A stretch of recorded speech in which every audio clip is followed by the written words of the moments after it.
Well, hello, parents. This is Mr. Rangel, and I just wanted to talk to you about the big project that's coming up for your child in history class called the Where's the Love Project.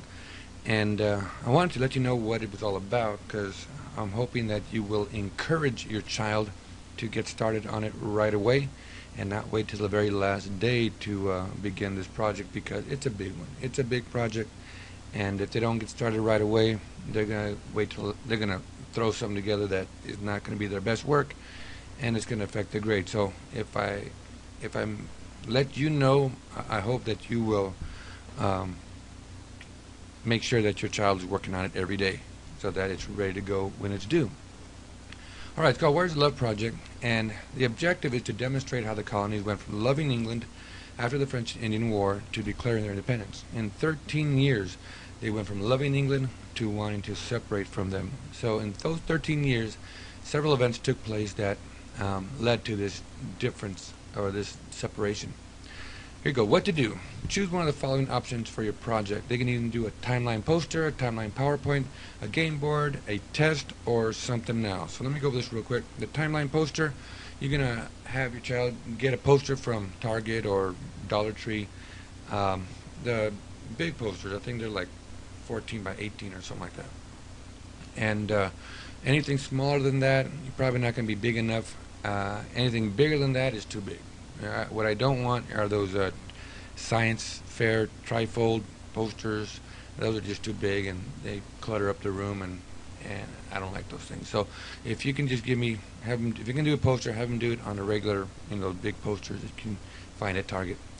And then the timeline PowerPoint, if your child is into the technology, they can create a PowerPoint where each slide talks about one of the events and has a description and then an image, maybe some animation. That would be nice too. Shows a little effort. So that's a PowerPoint. A game board. The game board, let me talk about that real quick. A lot of students like to do game boards. The game board is where they create a game like Monopoly or Chutes and Ladders or something like that, where they roll the dice and the players move from square to square.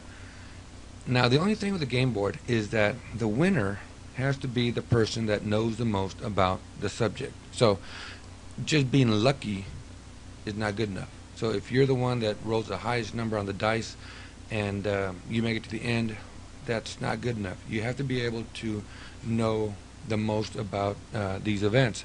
So what I would suggest is you have a group of cards, a stack of cards that have questions on them. And I'm looking for a lot of cards because you're covering a lot of information.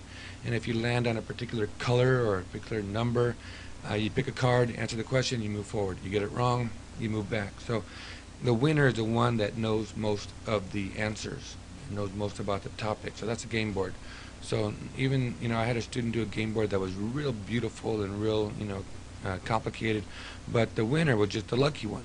And so I couldn't give that the grade that they wanted because it didn't ask any questions. So that's the test. Something else, that's a game board.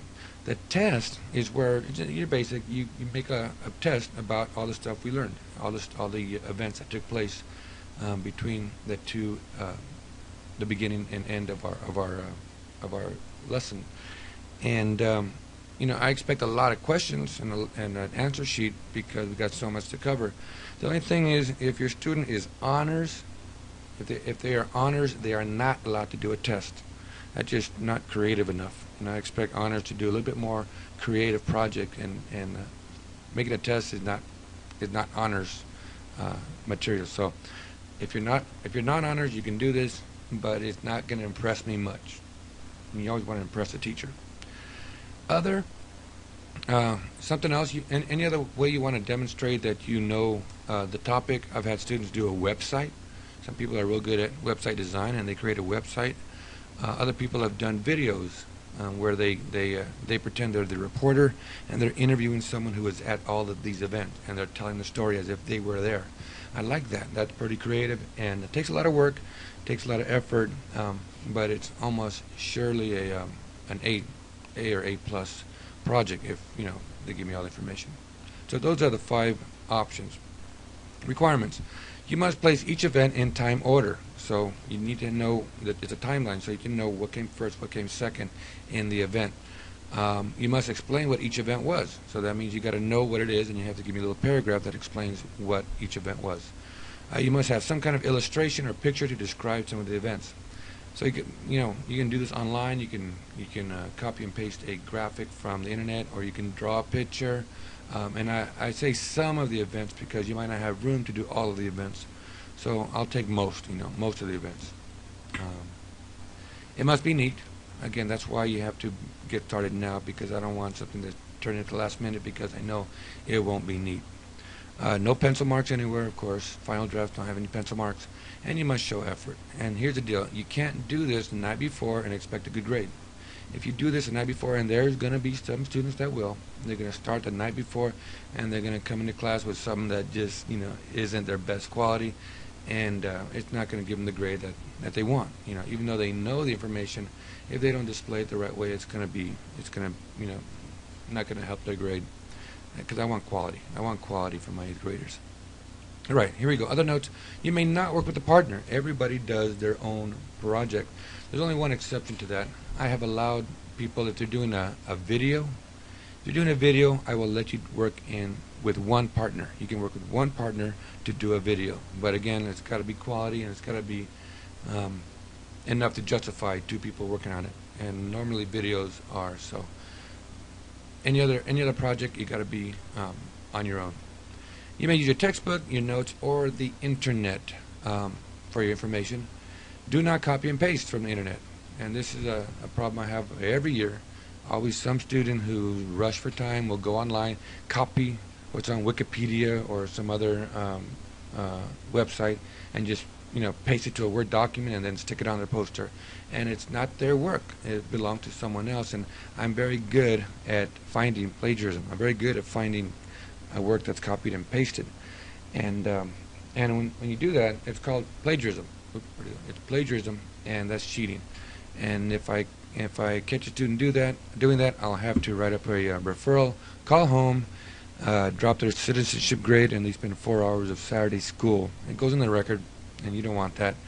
And one of the best ways a student can tell if he or she is plagiarizing is if they look on their project, and if they see a word that they're using a word and they don't know what it means, they're plagiarizing. When I go through the projects and I read a word that may be a little bit too high for 8th graders, I'm going to go up to that person, that student, and ask them, what does this word mean? And if they can tell me, great. But if they can't tell me what it means, it's plagiarizing. They may have changed every other word, but if they stick a word in there that they don't know what it means, that means that they've copied and pasted. And then I got to go through all the ethics policy, and I don't want to do that. I don't want to do this. So if you parents can make sure that your child is not plagiarizing, I'll be very, very happy. What did I just do? I don't know. All right, here we go. Here are the events that we are covering in this project. They got to be in time order, and this I put them I put them out of order on purpose because I want your child to do a little bit of research and figure out what came first, what came second. The only 2 that are in order are the first one, the 7-Year War, and the last one, the Declaration of Independence. So all the other ones are mixed up, so you got to find out which came first, which came second, and stick that on the timeline. 7-Year War, Boston Massacre, Declaratory Act, Sugar Act, Tea Act, Second Continental Congress, Stamp Act, Coercive Act, Townshend Act, Battle of Lexington, Concord, Common Sense, Boston Tea Party, First Continental Congress, and the Proclamation of 1763. So they all got to be in order on your project. And it's due, well, I'm not going to tell you when it's due in the video because I'd like to use this video in future years, and if I put a date, then I'll have to do another one next year, and that's a lot of extra time. So I don't like making double the work. So your student knows when it's due, and in the email that I sent you, I probably put the due dates on that. So again, parents, this is the project, the very big project. I would appreciate it if you can help me out by encouraging your student to get started on it right away so that they give me some quality on the day it's due.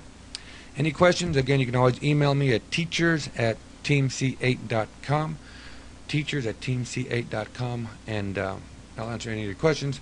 Also, take a look at the website. Don't forget the homework is updated daily, so you can find out what's due for homework. and you can find that on the website, teamc8.com.